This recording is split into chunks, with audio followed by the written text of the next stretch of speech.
Clash of the Champions 6, Raging Cajun, April 2nd, 1989, from the New Orleans Superdome, with 5,300 in attendance, a 4.3 rating on TBS.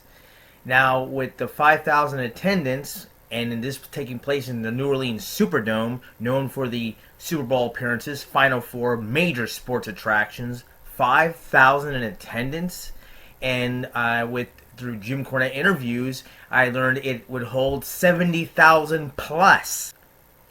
Now, with the perspective that Clash of the Champions 6 with main event with a 2 out of 3 falls match for the NWA World Championship, Ricky the Dragon Steamboat, the new champion, defending against challenger Ric Flair, and it turned out to be one of the greatest matches in history, one of the greatest matches of 1989.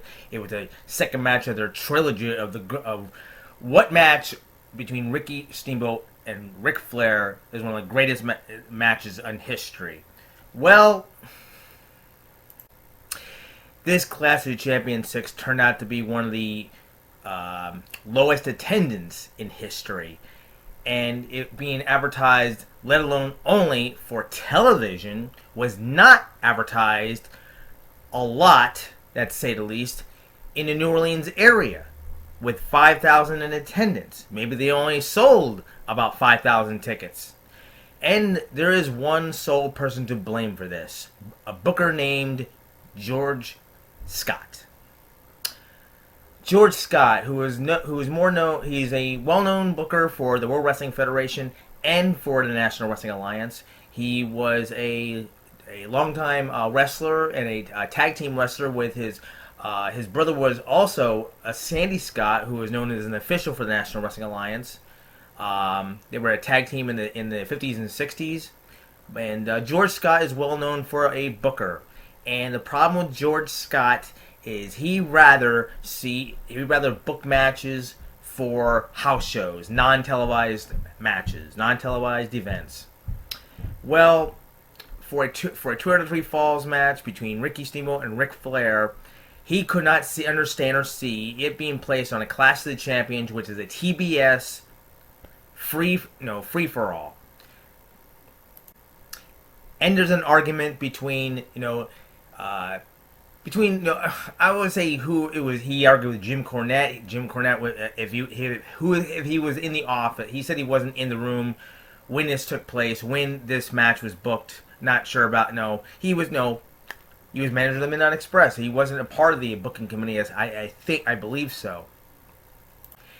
But many of Jim Cornette's interviews had podcast, and he did a video with K-Vape commentaries, the WCW timeline 1989, and he covers talking about this, that this is one of the poorest outcomes for an attendance for a large arena, the Louisiana Superdome.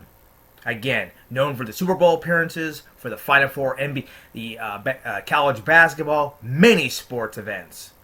And for 5,000, and they darkened the area, the room, the facility of where it was being filmed. They darkened it. They only show the ringside attendance. Well, they did not sell out 70,000. And what's so pathetic is WrestleMania 3, 1987, the Silverdome, Pontiac, Michigan. 90,000 in attendance. 93,000 in attendance. And it was Hulk Hogan, Andre the Giant, Ricky the Dragon Steamboat, and Randy Savage. 90,000 attendance. This show, Clash of Champions 6, would feature Ricky Steamboat and Ric Flair, which turned out one of the greatest matches of all time, and they only give away 5,000 tickets in attendance. I'm going to let Jim Cornette explain the situation with George Scott. They didn't promote it on television because this was another one of George Scott's things. Well, if we give these main event matches away for free on TV and promote it, it'll kill the house shows because we got Flair and Steamboat working in all the house shows. So we don't want to tell them they can see it for free because they got to pay. He's still back in 1979. We'd been doing Clash of Champions and live events. TV. I understand saying don't give it to them on TV, but it's going to be on. Do you have Alzheimer's? No. Well, George did. That's why he was saying these things that I'm repeating to you. Jim, you worked with George Scott in 1989 when he got sacked for failing to promote the Clash of Champions special featuring the world title rematch between Ricky Steamboat and Ric Flair in the second match of their epic trilogy. Do you recall how George took to the news that he was getting shit canned for not promoting the Clash special? Also, did you ever see him again after his firing? Well, I don't know how he took the news, because I would have loved to have been in the room when they told him, but I wasn't allowed to be. They didn't inform me ahead of time. We just heard about it afterwards. No, I never saw his sorry ass again. He wandered in there to that position as the chief rival to the WWF and Vince McMahon and the second biggest wrestling company in the country, not having a goddamn clue about what had gone on before, who most of the talent was, and brought back people that he had worked with not even fucking 10 but 15 years previously, without even bothering to acclimate himself on what the fuck was going on, and then working for a television company. Didn't promote the only thing that was doing any business, which was the TV ratings were still pretty good at that point. Turner was already pretty much sabotaging the house show system, but he didn't promote the Clash of Champions, the TBS's baby, the owner's baby, because he didn't want to hurt the fucking gates at towns that already weren't drawing to begin with. I have never seen anything like this fucking guy in my life. And I'd always heard what a genius booker he was, and my response has always been that he had the best talent in the world, and he let them do the angles that they would do around the country to get themselves over, is my only guess as to why this guy ever fucking made any money anywhere. First match of the night, the Clash of Champions 6 at the New Orleans Superdome. The Midnight Express with Jim Cornette versus Paulie Dangerously's Samoan SWAT team, Fatu and Samu. Okay, I didn't look up the quick history on the Samoan SWAT team, but it's either the nephews or the sons of the original Wild Samoans off in Sika. I remember, Samu and Fatu, I remember Fatu becomes, later in the WWE becomes Rikishi Fatu. So they're either the sons or the nephews. I know Samoan family is the largest wrestling family. We all used to think the Von Erichs were the largest wrestling family. But the Samoans, they had so many kids and nephews, jeez. But the Samoan SWAT team, I've always was impressed by, very much so. I know they went on to work in Stark 89. They're a very, very impressive young tag team. You know, they remind me of they're a younger version of the Wild Samoans off in Sika. They're a very younger version. The one thing the fun, Michael Hayes and Jim Ross are doing commentary, and Michael Hayes is okay. This is 1989. Michael Hayes, I think it's NWA's, maybe it's Turner Broadcasting is trying to copy WWF's Jesse Ventura for a heel commentator. He's doing a very good job. Michael Hayes is very good on commentary. They always say he was better talker than a wrestler. Well, yeah, true.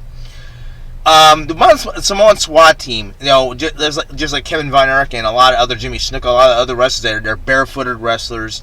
You know, they're such a physically tough tag team. At one moment that Bobby and Stan were going to throw Fatu and Samu, ran each other together from the corners. They're going to throw the Fatu and Samu into each other. They do collide, but then they headbutt each other, and then Michael and Jim Ross are fighting each other. No, that's how tough Samoan SWAT team are. Fatu and Samu, that's how tough they are. They ram into each other. It's like a headbutt collision. It didn't work. These two young guys are too tough to take it would have to suffer mistakes to become a failure. You know, the things to go wrong. They're too physically tough of a team, the Samoan SWAT team. I was always impressed by the Samoan SWAT team. Now, the Midnight Express. Now, here's the thing with Paulie Dangerous. The reason why the Midnight Express are facing them. Now, Jim Ross said that it's become a rivalry between the Midnight Express and the Samoan SWAT team. This is the first. Maybe because I missed out on wrestling in 1989, television taping wise. I'm not sure when the Samoan SWAT team started. I didn't do quick research on them, like I said.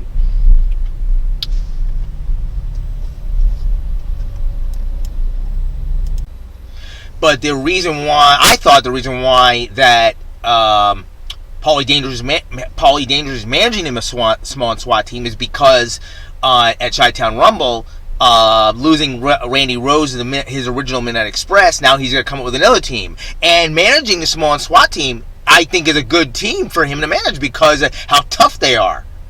You know, I know they became WWF Tag Team Champions when they changed the name. Samoan SWAT teams, Head Shrinkers. Yeah, they became the Head Shrinkers. But I didn't think they didn't even need to change the team name. I thought the Samoan SWAT team is a very, very good. You know what Samoan SWAT team remind me of? A Samoan version of the Road Warriors. Young and tough big guys. They can't be physically hurt unless they make a mistake.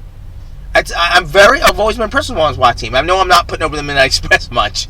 You know, and both Jim Ross and Michael Hayes both said, you know, for an opening match, and we got a whole card to go down, a whole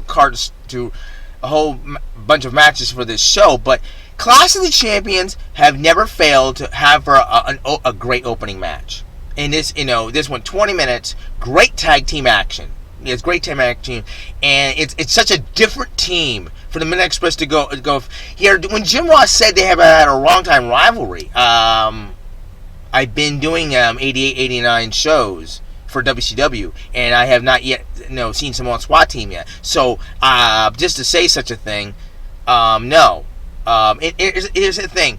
How this match concludes, to put the Samoan SWAT team over, I don't think they needed a weapon or outside interference. I know Paulie Dangerously interfered and Cornette interfered. If Michael Hayes is playing the heel announcer, that he has no.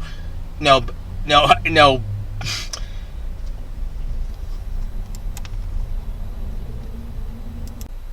match did not need it's you get the babyface team now, the Midnight Express, and you got the heel team, Samoan SWAT team. Which I very much like that team name, the Samoan SWAT team. It fits them. It's a road warrior name. It fits them. Because I've always been impressed by their toughness. It's if you grew up on watching the Wild Samoans, if you grew up in the mid to late '80s, the Samoan SWAT team were a Samoan version of the Road Warriors. I just like the young tough guys. The name fits, but. With the particular managers, Paulie Dangerously with his phone, Cornette with his tennis racket, tag team wise, great 20-minute tag team match. They didn't really need. The managers can interfere with their weapons and their phone and a tennis racket. They didn't need it. It should have been it's crazy to say that now one team could have beat the other fair and square. It should have happened that way, but. And Bobby Eaton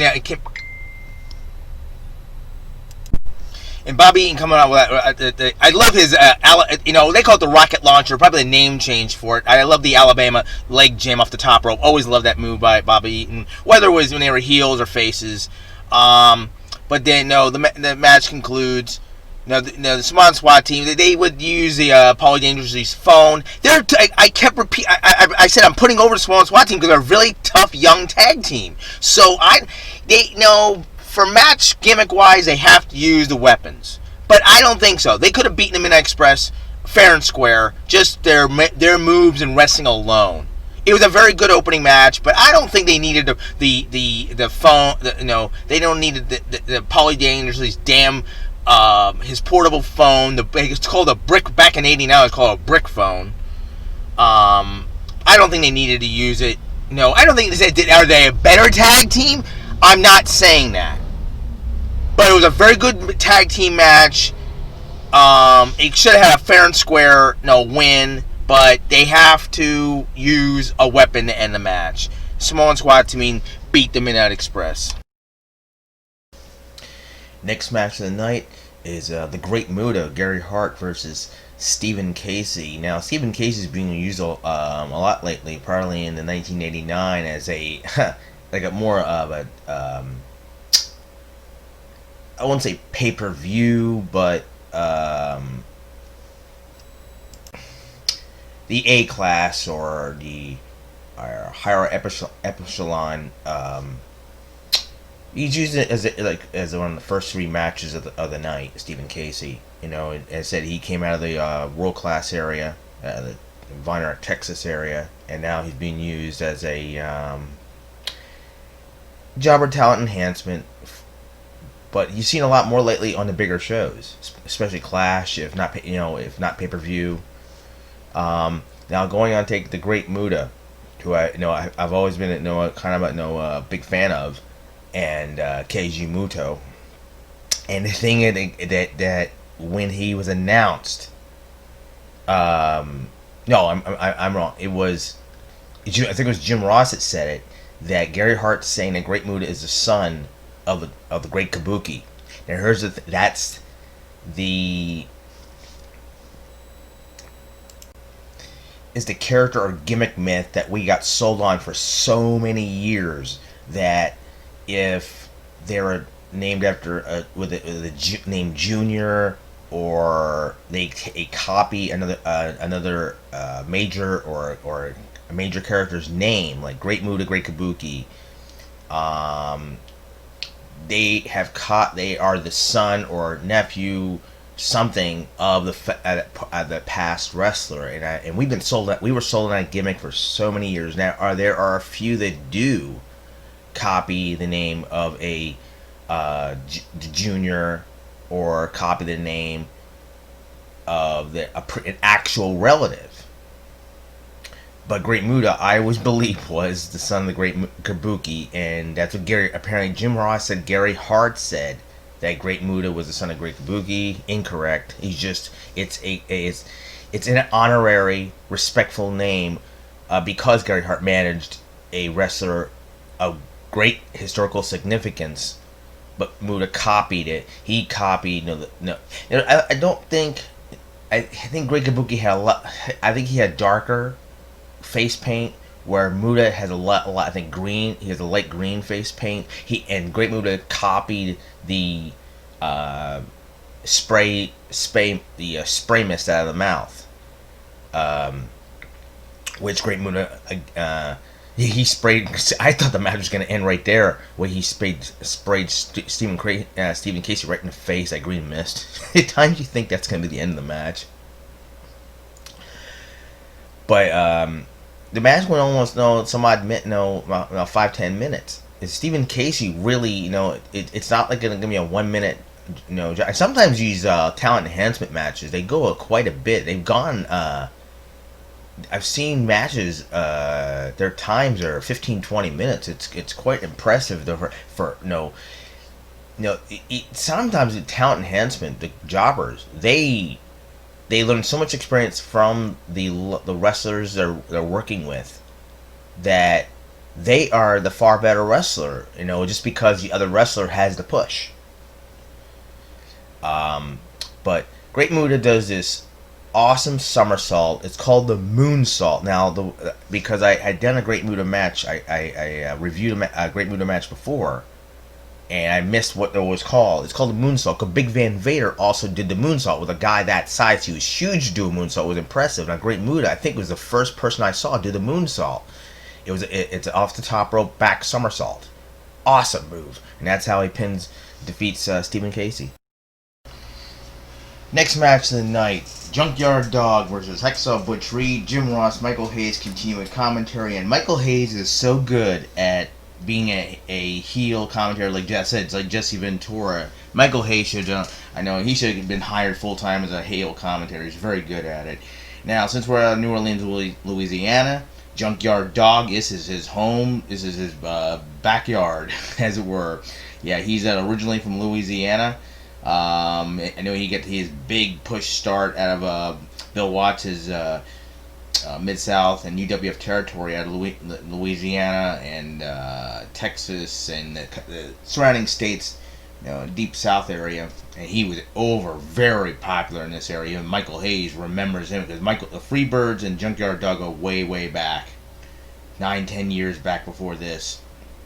And he's taking a Hacksaw Butch Reed out of Kansas City, Missouri. One thing, Jim Ross, I'm much more a fan of Jim Ross when it comes to the knowledge of the wrestlers and where they're from. He constantly puts over that they're have football backgrounds. they're fighting wrestlers. Now Junkyard Dog, I didn't really look back around if he's had title or tag team titles. Junkyard Dog, I know Butch Reed. I think former North American champion, and I know he had once a world title match with Ric Flair. But this is they say Michael Hayes and Jim Ross said this is a rivalry that has never been settled, but probably out of the Louisiana Bill Watts territory.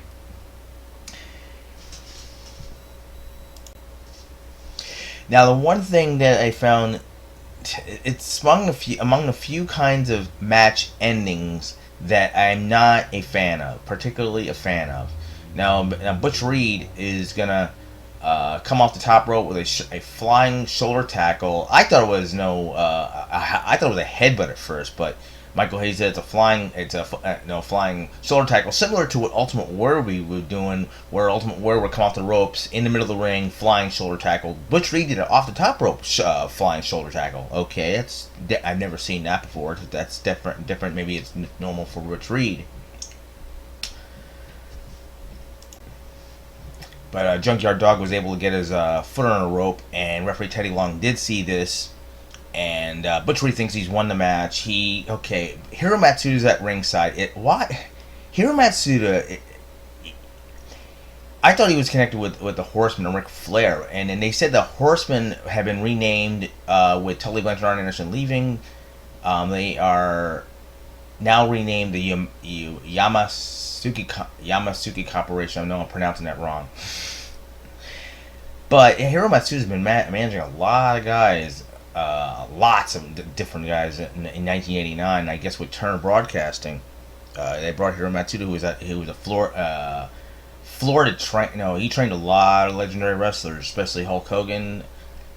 I don't think Tito Santana, but they started at the same time.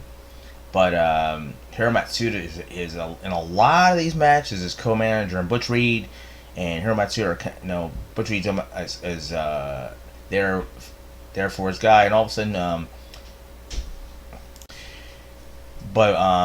Then Butch Reed and Junkyard Dog begin fighting again, and Junkyard Dog throws Butch Reed into Hiro Matsuda. Now, here's where I don't like some times of match endings. I should make a top 10 list of match endings I don't like. When a wrestler's thrown into his tag team partner or manager, whomever's at ringside, collides, falls down, and that's it. Junkyard Dog covers Butch Reed for the pin. It's too plain of an ending. And I never like. That's where I said I should make a list of match endings I don't like, and I definitely got to do that. But yeah, definitely throwing the wrestler into the person they have at ringside, manager, valet, tag team partners, friend, whomever. They throw into the person, they collide, falls down, and the other person wins. Junkyard Dog defeats Butch Reed. Alright, next match of the night is for the World Tag Team Championship. The Road Warriors with Paul Ellering are going to defend the Varsity Club. Steve Williams and Mike Rotundo with Kevin Sullivan. And this was a great match, great tag team match. Both teams back and forth shined. It was a very, very good tag team match, back and forth. It's one thing that Jim Ross kept saying is that there was no intimidation factor where. Steve Williams a big guy. Road Warrior was a big guy. Road Warrior Hawks for intimidation. They say Mike Rotundo is an intimidator. So really, neither team. You can say the Road Warriors are the big bad, huge guys, and so are Mike Rotundo's a great wrestler. Steve Williams is a big, huge, great wrestler. Great match. Now, and I know this is. He wondered why this is such a. Going to be a quick review of this match. However, ironically, they won it in New Orleans, October 29th for the Midnight Express. Well, this title reign came to an end in New Orleans again. That's ironic. This match, what I saw happened. Okay, Road Warrior Animal for some reason it's similar to what I saw Dusty Rhodes do before in a review before, where Dusty Rhodes he he pushed the referee. Man, he took his whole arm and hit him really hard. They said Road Warrior Animal very vaguely shoved referee Teddy Long out of the way. It was kind of vague, but the Road Warriors do their finishing move on. They do their finishing move on Mike Rotundo. Animal puts Rotundo on his shoulders, and Hawk comes off the top. I don't think it's a guillotine. I know it's our finish. They made Michael Hayes say it was our finish. It was a patented finishing maneuver. Hawk comes on top rope, clothesline.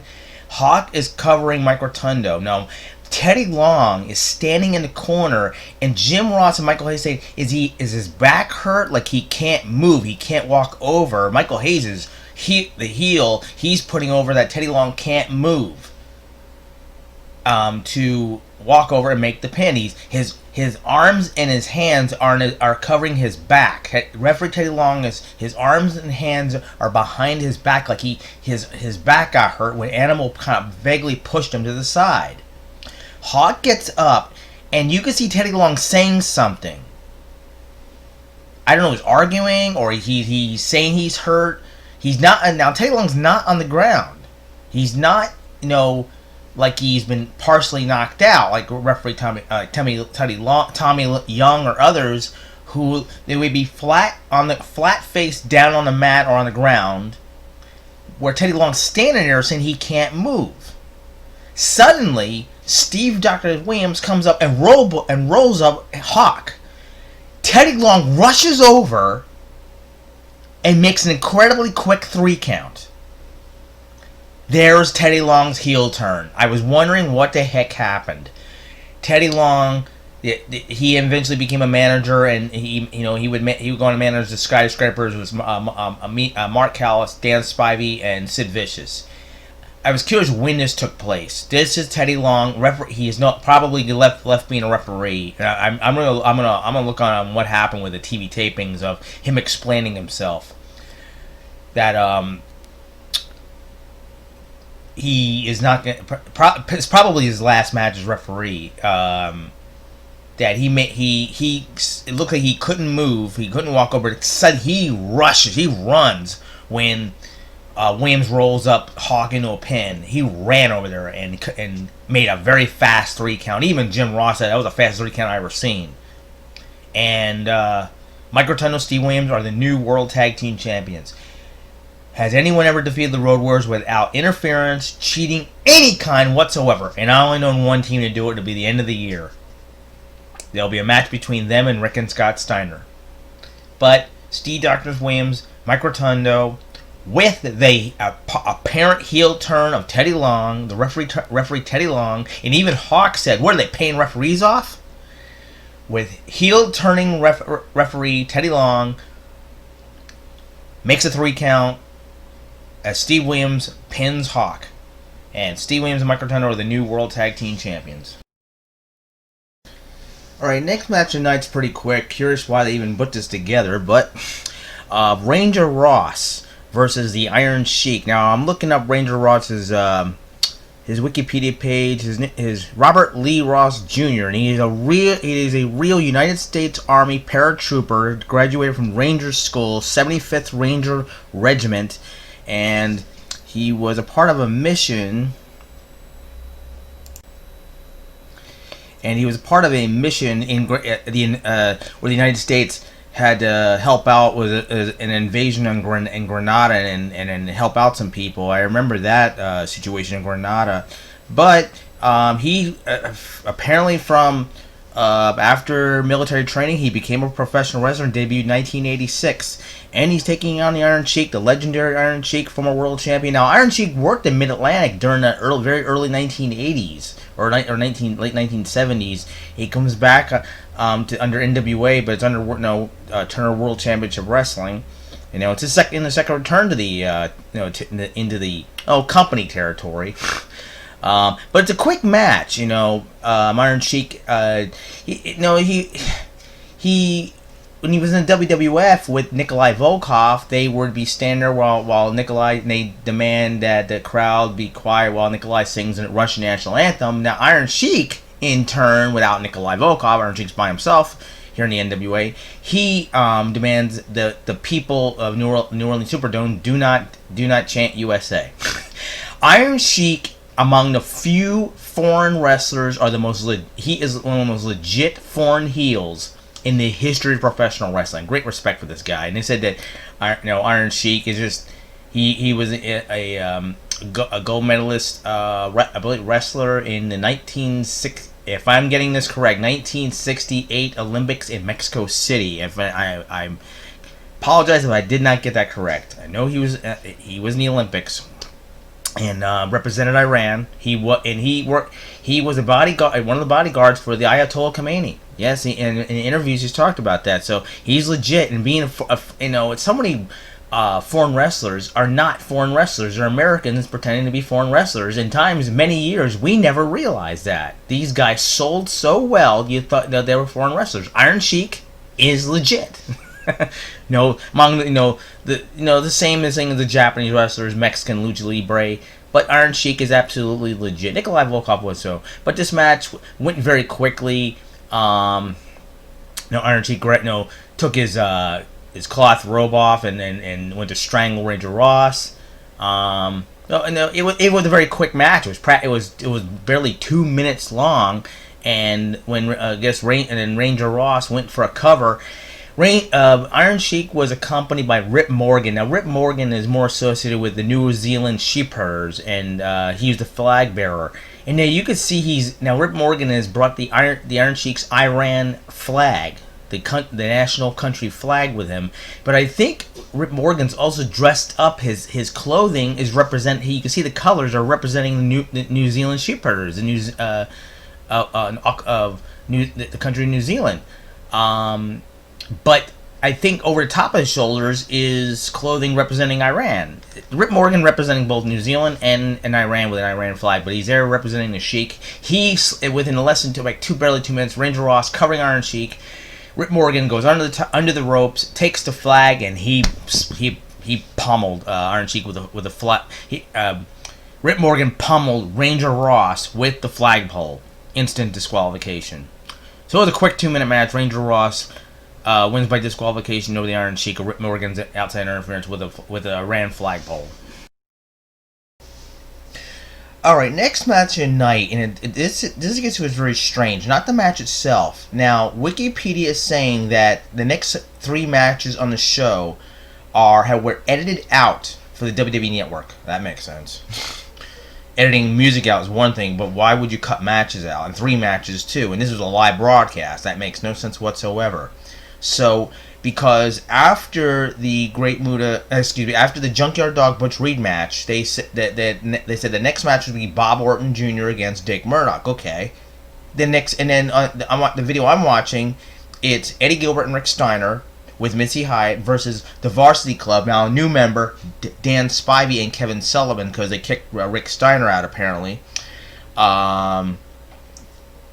Assuming the 3 matches I'll be watching next were I guess it's the full version of the Clash of Champions 6, which is good. Why would they edit 3 matches out? That makes no sense whatsoever. So that music alone is bad enough.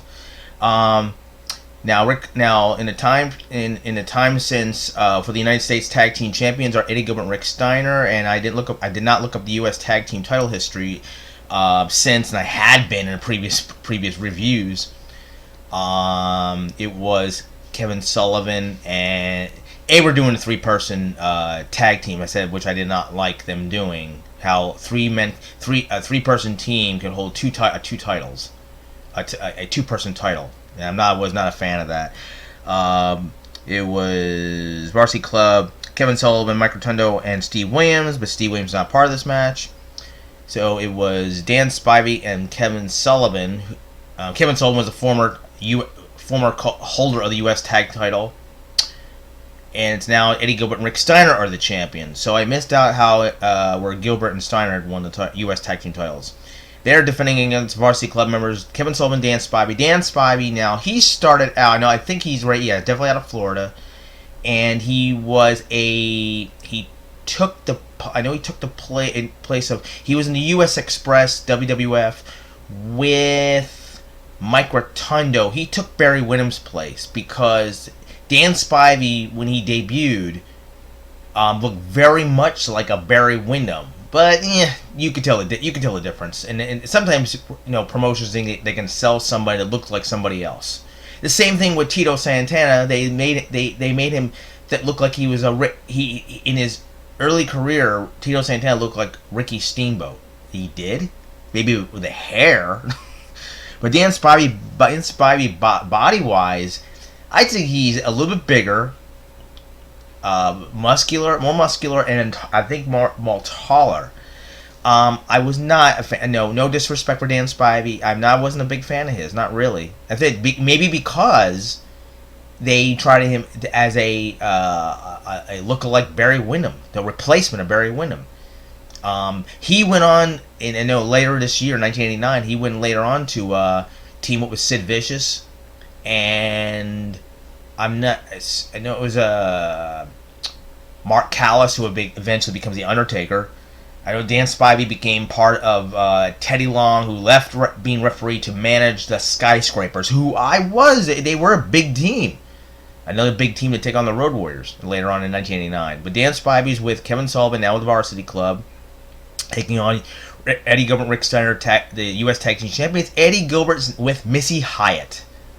Should I comment on Missy Hyatt? And I can get there are particular words I can use, and I really don't want to use them in this review, of what I think of Missy Hyatt. I think what most people think of Missy Hyatt. One particular word, and starts with a W. Everybody knows it. But I'm not going to go there. Missy Hyatt, why in the world? I guess they were, I think there was a group in Memphis that did this. I know Eddie Gilbert worked in Memphis. I think it was Jimmy Hart that started the phrase, the first family of wrestling. It may be before Jimmy Hart, but I remember reading and seeing videos. Jimmy Hart had named a group the first family of wrestling. And now Eddie Gilbert is now using that terminology for his team, the first family of wrestling. And they actually announced Missy Hyatt as the first lady of wrestling. Give me a break. Missy Hyatt. Oh my God. Missy Hyatt's known for the interference. I know it. Here becomes that UWF deal that Jim Crockett Promotions bought. They got Sting, Rick and Scott Steiner, Eddie Gilbert. I think that's about it. Eddie Gilbert and the Steiners and Sting and Missy Hyatt. And Missy Hyatt, I know when I was reading the magazine as a teenager, she was married to him. What the heck did she see what they see in each other? Oh, jeez. Oh, man. I really want to describe Missy Hyatt, what I think of her, and I really don't want to. I want to keep this wrestling. I want to keep this clean. But Missy Hyatt is known for her Gucci bag interference. I guess maybe when they were heels, her and Eddie Gilbert were heels or bag people, and it came into play where Missy Hyatt gave Eddie Gilbert her Gucci bag is apparently loaded with something and smacked Kevin Sullivan, and Eddie Gilbert rolled up Kevin Sullivan for the pin and defeat Varsity Club to retain the U.S. Tag Team title. Not much of a match, but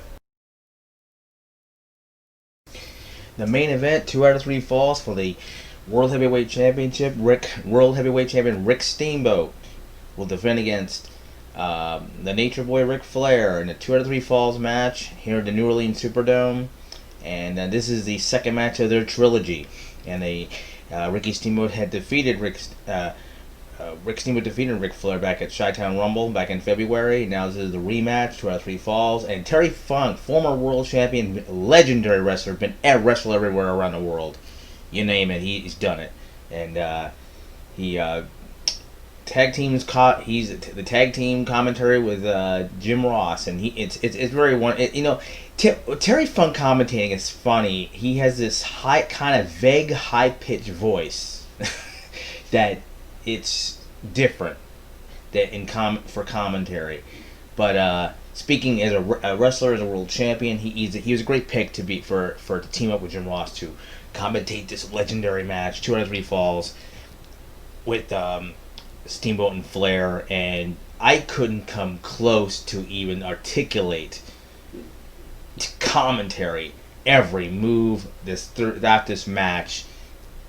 I've said before, and I really didn't do it justice, that Ric Flair's greatest matches were with Dusty Rhodes, Ricky Steamboat, Harley Race. There are so many Ric Flair matches, and ironically, Ric Flair's greatest matches is when he would lose the title. His greatest matches. He also had great matches when he was defending champion. But I don't think there's any wrestling fan who can't agree with me that Ric Flair's greatest matches are every time he lost the title. Ric Flair would put on the greatest 20-minute half-hour matches, especially Steamboat, Flair, Steamboat, Dusty Rhodes, Harley Race. There were so many others that Rick Steamboat has had legendary matches with, but definitely without a doubt, Ricky Steamboat. These guys couldn't go 30 minutes an hour. I don't think there is a match between Steamboat and Flair that did not go at least 20 minutes, half hour, 40 minutes, at least. I don't think you can find a shorter match. Now, it's been 2 out of 3 falls. Is the first fall. It came down to Flair. Flair scores the first fall, and Ric Flair went for the figure 4 leg lock. Steamboat went to cradle him into a pinfall, but Ric Flair reversed it and covered, and he kept Steamboat down, and Flair captures the first fall in the 19-minute mark. Now, I also wanted to point out that the Chi-Town Rumble match was 21 minutes, where Steamboat pinned Flair to win the title, and this first fall was 19 minutes. So Flair pinned Steamboat in a little bit less time than Steamboat defeated him for the title. I just want to point that out. So Flair captures the first fall in 19 minutes out of this 2 out of 3 falls match.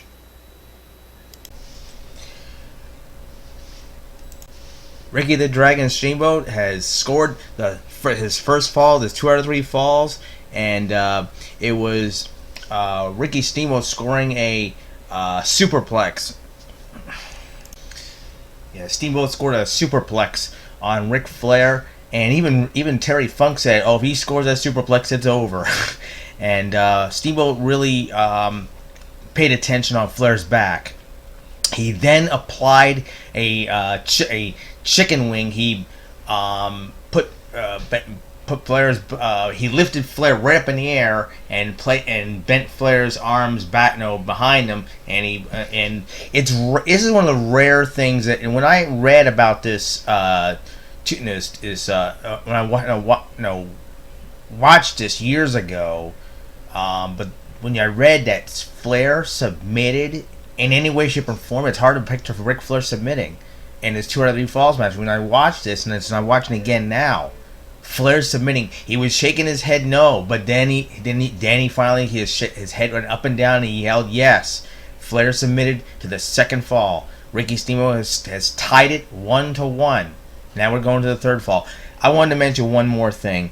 That I said I believe Ric Flair's greatest opponents, and besides Harley Race, Ricky Steamboat, Dusty Rhodes, and Barry Windham, where I believe from my point of view as a fan for all these years, since 1986, that Ric Flair's greatest opponents were Barry Windham, Ricky Steamboat, Dusty Rhodes.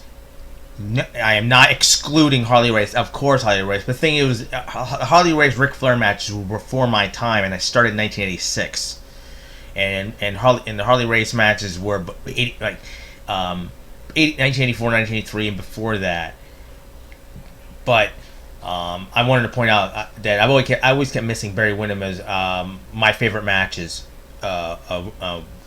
versus Ric Flair. And I was hoping Barry Windham would have ever won the world title defeating Ric Flair. But again, I said this second fall goes to Ricky Steamboat. He ties the 2 out of 3 falls 1-1 with a very rare submission as Ricky Steamboat puts Ric Flair in the chicken wing and Ric Flair submits. The third and deciding fall, there's 2 out of 3 falls, and I tell you, listening to Terry Funk and Jim Ross go over commentary, they both said this was the greatest match of the year. yeah, it should have been, and should have been one of the most watched matches of the year. And for to go nearly 60 minutes. There's many wrestlers that could accomplish it. Nobody today. Absolutely nobody. Ric Flair, Rick Steamboat, Dusty Rhodes, Harley Race. There's Barry Windham. There's many others. Many others. Sting went 45 minutes. There's many wrestlers, but nobody today. And Ric Flair has called himself the 60-minute man. This match, tremendous. I said I could never articulate every move possible. It would be difficult for the commentators to do it. But finally, the 2 out of 3 falls match came to a conclusion. Ric Flair had been working on Ricky Steamboat's knees, and Ricky Steamboat's leg had been buckling a couple of times. I tell you one thing also, throughout this whole entire match, their reverse knife edge chops to the chest. Wow. I wish I could have seen Wahoo McDaniel in his prime do the and that's where Ric Flair learned the knife edge chops to the chest from Chief Wahoo McDaniel. Ric Flair and Ricky Steamboat, wow, constantly were throwing his knife edge chops to each other. This was one of the most tremendous, hard fought matches of all time. It's part of a 3-match trilogy of Ricky Steamboat and Ric Flair. Ric Flair was on the top rope, and Ricky Steamboat pulled him off. We call it a 10-foot drop. And Terry Funk, that was a hell of an impact from a 10-foot drop that Ric Flair took. Well, Ricky Steamboat then reapplied the double arm chicken wing. And Ricky Steamboat's leg buckled. They both fell down. And referee Tommy Young was kind of vaguely out of... He was watching the men's shoulders, not watching somebody's foot. He should have and could have and should have. And it's Flair's shoulders and Steamboat's shoulders were so near flat to the mat, you can vaguely see apparently Tommy Young sees Steamboat's shoulder go somewhat up, and Flair's shoulders are down. Tommy Young made a 3 count. However, he did not see, because of a camera angle, Flair's foot is under the ropes, which would... Even on the ropes or below the ropes, apparently, would cause a break. And referee Tommy Young did not see it. Tommy Young calls the pin. Ricky Steamboat scores the 3rd pin. This 2 out of 3 falls, retaining the World Heavyweight Championship against Ric Flair. Now, post-match interview that Steamboat and Jim Ross, they see a reverse camera angle. They could see Flair's foot under the ropes, which would cause a break. This would, and they say Ric Flair is complaining and bitching to Jim Herd. Yeah, he's gonna bitch about Jim Herd back in a couple of years from now, in 1991. Flair's bitching to the NWA board that his foot was the match should have continued or whatever. He's complaining that his foot was under the ropes. He called for a break. Well, this is going to lead to the 3rd of their trilogy, the 3rd match at Wrestle War. In May 1989, the 3rd match coming up for them. And it was in all the senses, it's a trilogy, a 2 or 3 fall. I wouldn't say 2 out of 3 falls. It was a trilogy, but which was the bet? No, out of the Chi-Town Rumble, Clash of Champions 6, and the upcoming, and I will be reviewing Wrestle War 89. Which one was the bet of the 3 matches? Which was the greatest match? 60 minutes watching Ric Flair and Ricky Steamboat. 60 minutes is nowhere near boring. So, this concludes the Clash of Champions 6 Raging Cajun live from New Orleans, Louisiana on April 2nd, 1989. This concludes as Ricky the Dragon Steamboat retains the World Heavyweight Championship over Ric Flair in 2 out of 3 falls. If you like this video, please subscribe, comment, like or dislike, and thank you for watching.